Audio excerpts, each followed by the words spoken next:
What's up, guys? I'm Gabe for Championship Quest. On this week's episode, we get ready for the race in Misano, go over round 26 of the Fan World Championship, and we start a poll on Twitter to see who's the highest paddock babe of the month. Let's ride!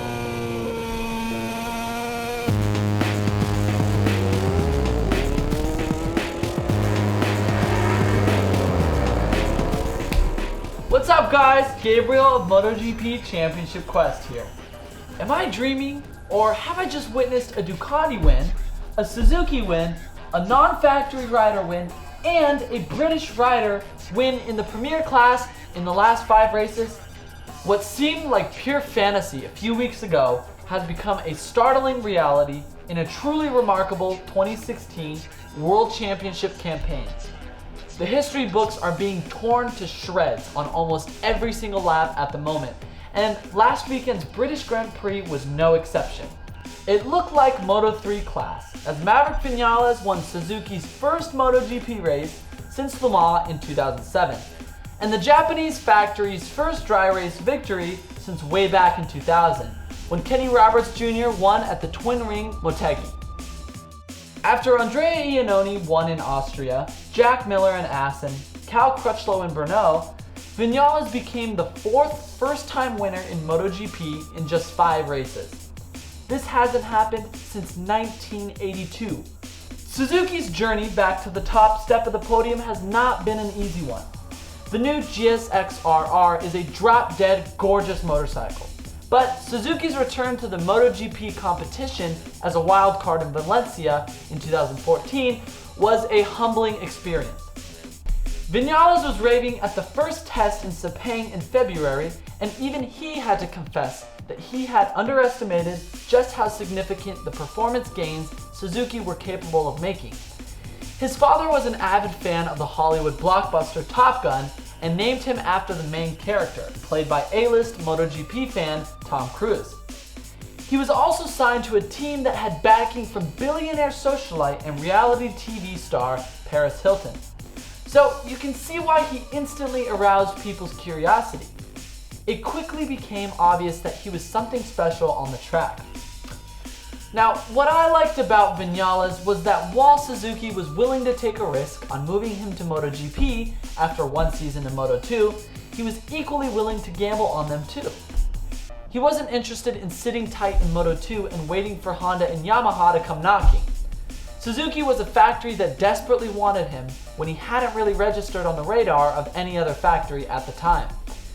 He knew the GSX-RR would need time to evolve as a competitive force, but he wasn't scared of swallowing a season that at times would be frustrating and difficult.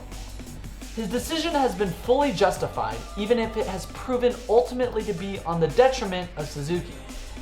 It was inevitable he was going to be hot property in the rider market for 2017, and when Yamaha came knocking for him to replace Jorge Lorenzo, he couldn't say no. Vinales agonized over whether to reward Suzuki's faith and loyalty to him, but he couldn't reject the chance to ride a YZR M1 and test himself against Rossi on the same equipment. Now, you can certainly never question the ambition of MotoGP's most recent winner. Long-term nemesis Lorenzo may be departing the scene for Ducati, but Vinales is going to be another Spanish headache for Rossi in 2017 and 2018. He won't be popular next season if he begins to beat Rossi.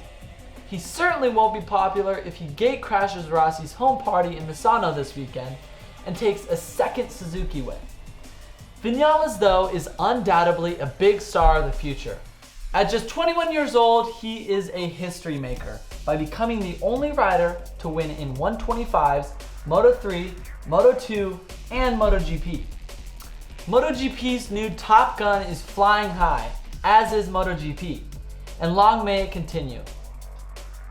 MotoGP's current golden era has seen 7 different winners in the last 7 races, and is only the second time since World Championship racing began back in 1949 that such an incredible sequence has occurred. If anybody other than Rossi, Lorenzo Marquez, Vinales, Iannone, Crutchlow, or Miller wins this Sunday at the Misano World Circuit, then history will be made. No pressure on the likes of Dovizioso or Pedrosa then. The promoters of the Gran Premio di San Marino and Dorna Sports are delighted to announce the future of the MotoGP event held at Misano World Circuit, Marco Simoncelli, as a new agreement sees the event set to stay on the MotoGP calendar until at least 2020. I'm obviously biased, but I think the events of the last few races provide indisputable evidence that MotoGP is the greatest motorsport show on earth. In this week's race for the Fan World Championship title, round 26, third place rider is Loris Baz, with Ants bringing him the victory. Congratulations to Ants and Baz for the third place victory. After a tough battle taking the second place on the podium, Andrew Hall, racing as Yanni Hernandez, pulls the Aspar Ducati team through the finish line.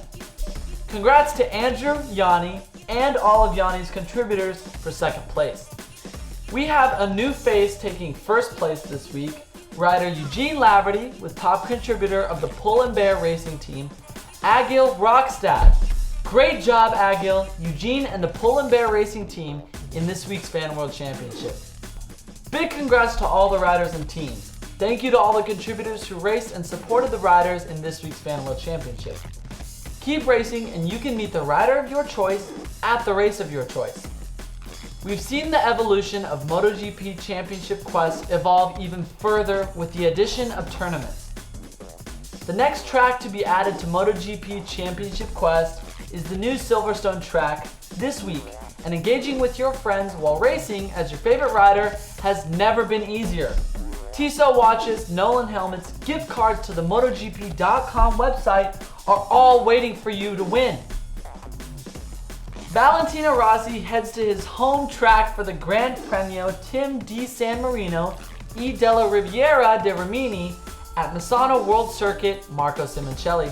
And after another podium and a 3-point gain in the admittedly large mountain of points by which Marc Marquez leads the title fight, the battle is ready to rage again as the 9-time world champion tries to play catch-up.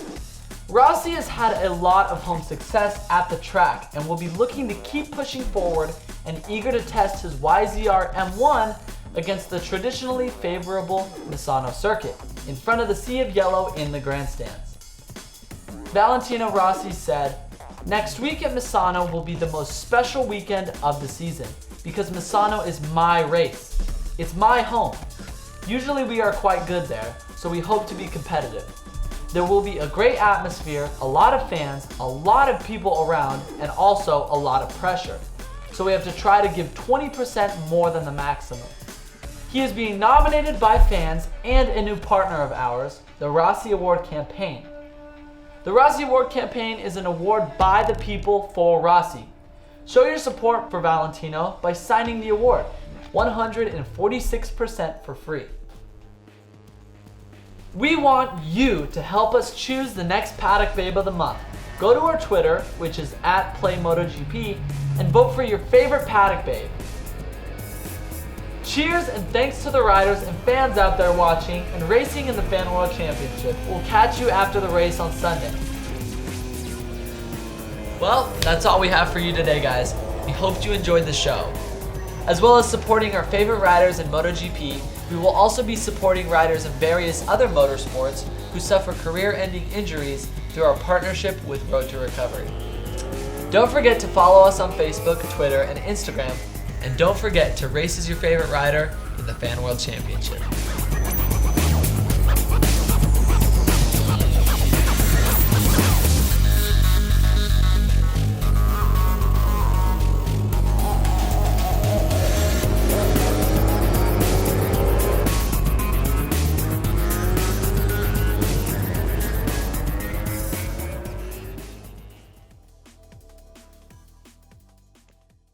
The Rossi Award and MotoGP Championship Quest have joined forces, partnering together. We're super excited to help spread the word.